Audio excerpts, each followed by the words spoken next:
And Joab was told, Behold, the king is weeping and mourning for Absalom. So the victory that day was turned into mourning for all the people. For the people heard it said that day, The king is grieved for his son. And the people stole back into the city that day, as people who are ashamed steal away when they flee in battle.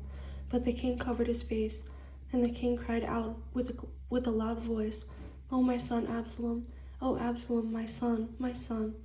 Then Joab came into the house to the king and said, Today you have disgraced all your servants, who today have saved your life, the lives of your sons and daughters, the lives of your wives and the lives of your concubines, in that you love your enemies and hate your friends. For you have declared today that you regard neither princes nor servants.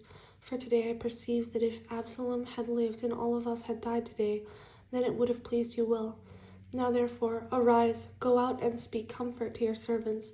For I swear by the Lord, if you do not go out, no one will stay with you this night, and that will be worse for you than all the evil that has befallen you from your youth until now.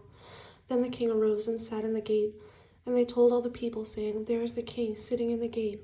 So all the people came before the king, for everyone of Israel had fled to his tent. Now all the people were in a dispute throughout all the tribes of Israel, saying, The king saved us from the hand of our enemies. He delivered us from the hand of the Philistines, and now he has fled from the land because of Absalom. But Absalom, whom we anointed over us, has died in battle. Now therefore, why do you say nothing about bringing back the king? So King David sent to Zadok and Abiathar the priests, saying, Speak to the elders of Judah, saying, Why are you the last to bring the king back to his house, since the words of all Israel have come to the king, to his very house? You are my brethren, you are my bone and my flesh. Why then are you the last to bring back the king?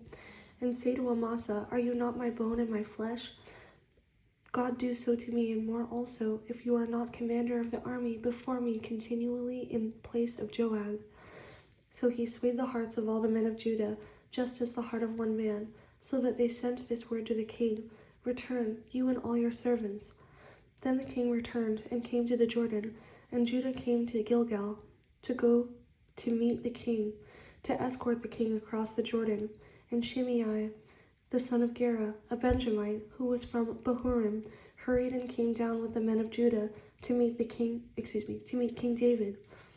There were 1,000 men of Benjamin with him, and Ziba, the servant of the house of Saul, and his 15 sons and his 20 servants with him, and they went over the Jordan before the king. Then a ferry boat went across to carry over the king's household, and to do what he thought good. Now Shimei, the son of Gera, fell down before the king when he had crossed the Jordan. Then he said to the king, Do not let my lord impute iniquity to me, or remember what wrong your servant did on the day that my lord the king left Jerusalem, that the king should take it to heart. For I, your servant, know that I have sinned. Therefore here I am, the first to come today of all the house of Joseph, to go down to meet my lord the king. But Abishai, the son of Zeruiah, answered and said, Shall not Shimei be put to death for this, because he cursed the Lord's anointed? And David said, What have I to do with you, you sons of Zeruiah, that you should be adversaries to me today? Shall any man be put to death today in Israel? For do I not know that today I am king over Israel? Therefore the king said to Shimei, You shall not die. And the king swore to him. Now Mephibosheth, the son of Saul, came down to meet the king, and he had not cared for his feet, nor trimmed his mustache, nor washed his clothes, from the day the king departed until the day he returned in peace.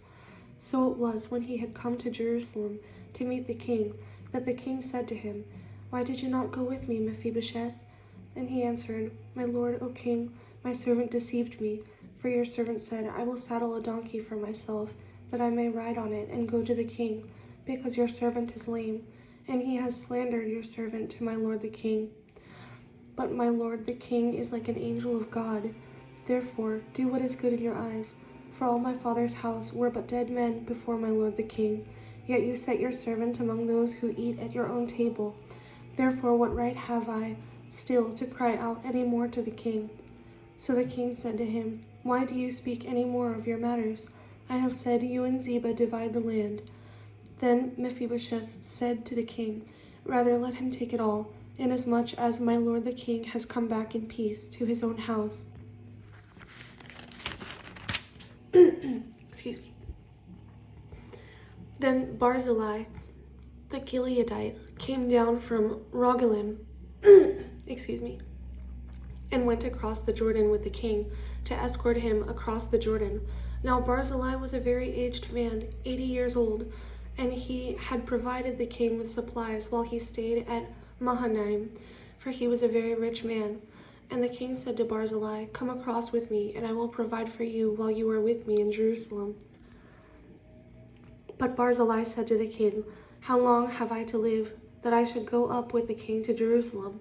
I am today 80 years old. Can I discern between the good and bad? Can your servant taste what I eat or what I drink? Can I hear any longer the voice of singing men and singing women? Why then should your servant be a further burden to my lord the king? Your servant will go a little way across the Jordan with the king, and why should the king repay me with such a reward? Please let your servant turn back again, that I may die in my own city, near the grave of my father and mother. But here is your servant Chimham. Let him cross over with my lord the king, and do for him what seems good to you." And the king answered, "Chimham shall cross over with me, and I will do for him what seems good to you. Now whatever you request of me, I will do for you." Then all the people went over the Jordan, and when the king had crossed over, the king kissed Barzillai and blessed him, and he returned to his own place. Now the king went on to Gilgal, and Chimham went on with him, and all the people of Judah escorted the king, and also half the people of Israel.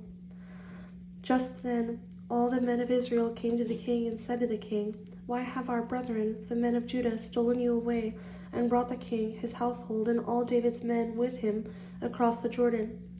So all the men of Judah answered the men of Israel, "Because the king is a close relative of ours. Why then are you angry over this matter? Have we ever eaten at the king's expense, or has he given us any gift?" And the men of Israel answered the men of Judah and said, "We have 10 shares in the king. Therefore we also have more right to David than you. Why then do you despise us? Were we not the first to advise bringing back our king?" Yet the words of the men of Judah were fiercer than the words of the men of Israel.